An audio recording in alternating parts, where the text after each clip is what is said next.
Welcome to Man Does Tech, where I solve the problems you didn't even know you had. You begin by warming the engine for 3 to 5 minutes to thin the oil. This makes draining faster and more complete. Once warm, park on a level surface and switch off.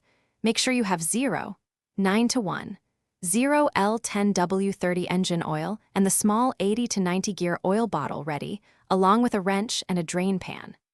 Now raise the center stand, wipe the drain area clean, and position the pan directly beneath the engine drain plug so you won't spill.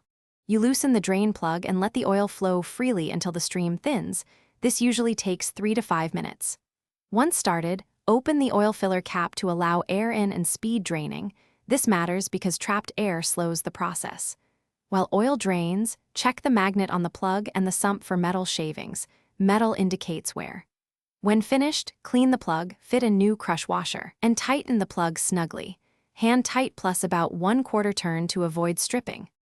You refill the engine through the filler with 9-to-1, 0L of 10W30, pouring slowly and checking the level per the dipstick or sight hole. Once at the correct mark, replace the cap. For the gearbox, remove the gear case plug, drain the old gear oil, and refill with about 0.08L of 80 to 90 weight gear oil until it begins to run from the fill hole. Once done, run the engine a minute, check for leaks, and recheck levels after a short idle. If problems, check sealing and torque. Thanks for watching. If you found this helpful, don't forget to like and subscribe.